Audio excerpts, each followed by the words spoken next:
नमस्कार, फाइटर समाचार में आपका स्वागत है। पेश आज 27 अगस्त दोपहर 3 बजे राजस्थान की खास खबरें। राजस्थान के बिजली विभाग में 2005 पदों पर होने वाली भर्ती के लिए ऑनलाइन आवेदन की आखिरी तारीख बढ़ा दी गई है। अब अभ्यर्थी 31 अगस्त 2026 की रात 12 बजे तक आवेदन कर सकेंगे। पहले आवेदन की आखिरी तारीख 25 अगस्त तय की गई थी। अब इसे 6 दिन बढ़ाकर 31 अगस्त कर दिया गया है। भर्ती में जूनियर इंजीनियर 1, जूनियर अकाउंटेंट और जूनियर असिस्टेंट कमर्शियल असिस्टेंट 2 के पद शामिल हैं।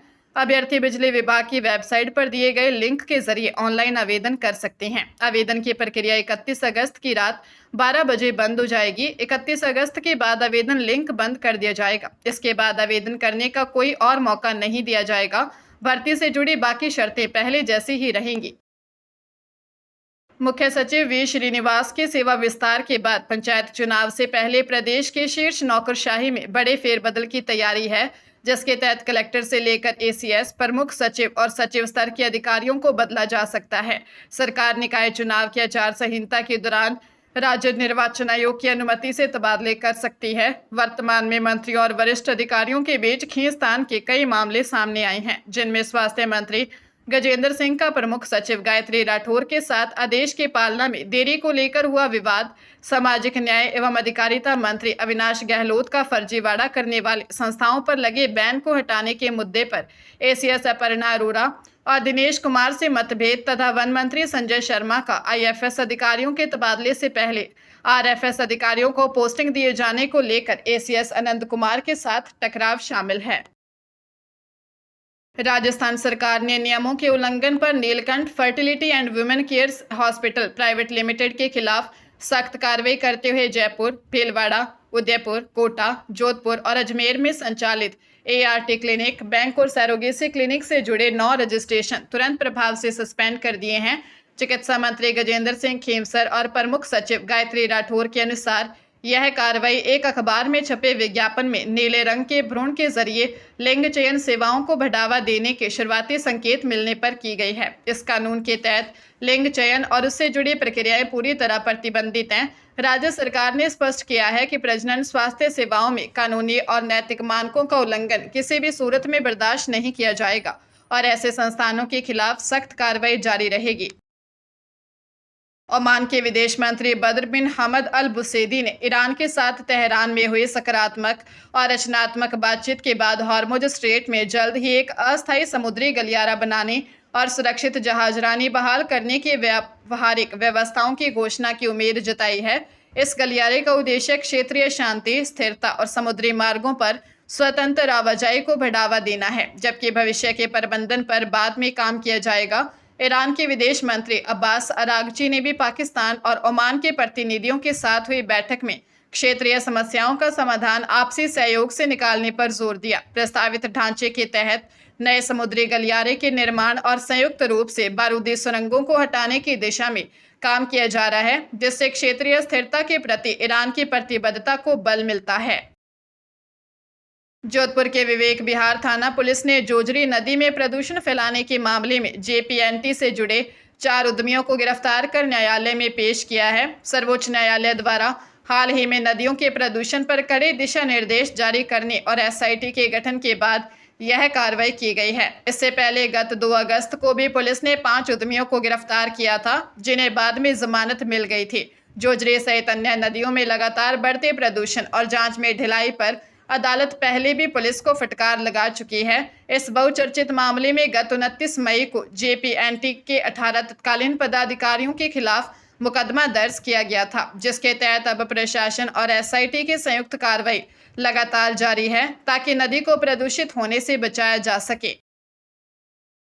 झुंझुनू वन विभाग के डीएफओ कार्यालय में टेंडर की धरोहर राशि के 3,37,000 रुपये नकद लेने के बाद कनिष्ठ लिपिक प्रहलाद के लापता होने पर वित्तीय गड़बड़ी का गंभीर मामला सामने आया है।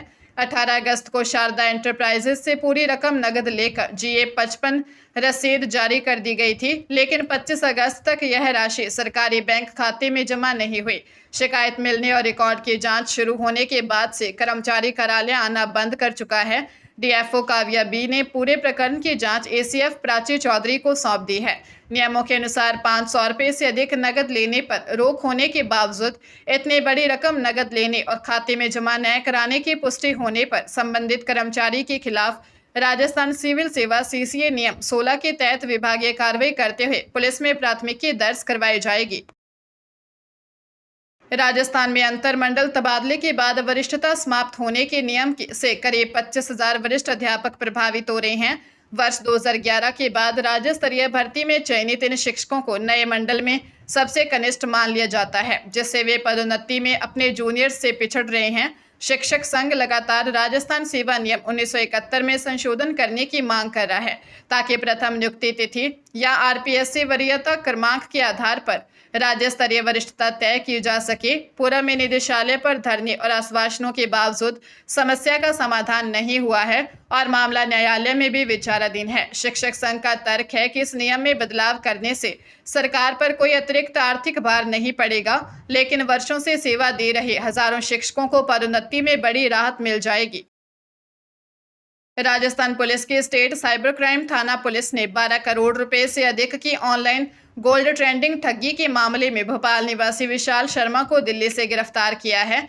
परिवादी को Caddy1Gold.net के जरिए आकर्षक रिटर्न का झांसा देकर 12 करोड़ 9 लाख रुपए ठगे थे। जांच के दौरान ठगी की 25 लाख रुपए की राशि विशाल शर्मा के बैंक खाते में पहुंचने का खुलासा हुआ। आरोपी पहले से दिल्ली के एक साइबर मामले में तिहाड़ जेल में बंद था, जिसे प्रोडक्शन वारंट पर जयपुर लाया गया।